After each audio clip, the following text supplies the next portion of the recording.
Okay, you're watching WFTV 9 Eyewitness News, the best news in Central Florida. And they're talking about the famous fake cop Jay tonight because of all his new warrants and stuff. And they reveal some revealing information. So I want to let you guys know that this is happening over on WFTV 9.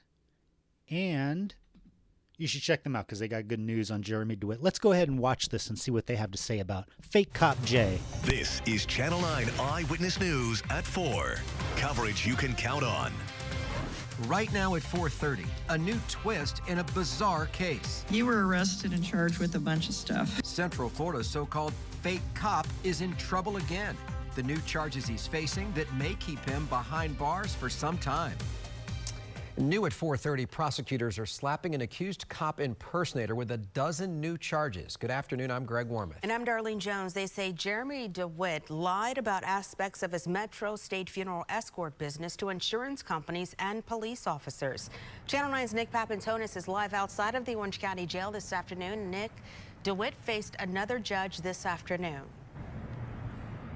Yeah, Dewitte has been living here since he was booked for violating his probation back in December. The investigation, though, goes back a couple of years, and the paperwork doesn't explain why he's being charged now. Can you tell me your name? Yes, ma'am. It's Jeremy Dewitte, ma'am. Jeremy Dewitte, notorious for being in and out of jail for impersonating police officers while escorting funerals. What the does it look like I'm doing, dumb? Back in front of a judge Friday because of that business. You were arrested and charged with a bunch of stuff. Investigators say Dewitte repeatedly told insurance companies his Metro State cars were personal vehicles, registering some of them under his wife's name. According to records, Dewitte also filed insurance claims for a crash that happened in May of 2020, but gave the insurance company photographs that were taken up to 3 years earlier. He's also accused of sending the company an invoice for repair work that was identical to a fraudulent claim he made in 2018. Let me pause that right there because that's interesting because I wasn't aware of that.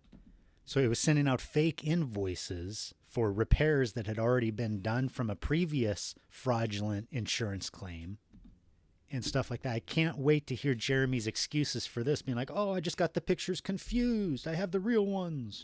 Detectives say he would use the same pictures and invoice to claim damages from a different insurance company 6 months later. A crash Dewitte's passenger and the other driver told police they believe Dewitte intentionally caused. Some of those invoices were for motorcycle parts, even though investigators say Dewitte was driving a Chevy SUV. I have come to this courtroom over 28 times, and I've always turned myself in. I'm not a flight risk. Friday's judge not buying Dewitte's pleas for leniency. She's keeping the Metro State man in jail pending a future court date. And those documents show there are some accusations out there that charges are still pending on. We're going to dive into those coming up at 5:30. Live in Orange County, Nick Papantonis, Channel 9 Eyewitness News. Okay, that's pretty interesting He would use because it says he was in an accident, and they said that it looks like he intentionally crashed his vehicle. The driver, Sharmar Smith. We're going to have to look in and see who this person was, Sharmar Smith. And I would like to know which attorney Jeremy was using to collect these $10,000 settlements. Was that his talking friend, he who shall not be named? Because Jeremy had a whole bunch of these, and he's got these 10 warrants that have been issued, 10 charges that he's going to have to account for, but there are more coming, I can tell you that.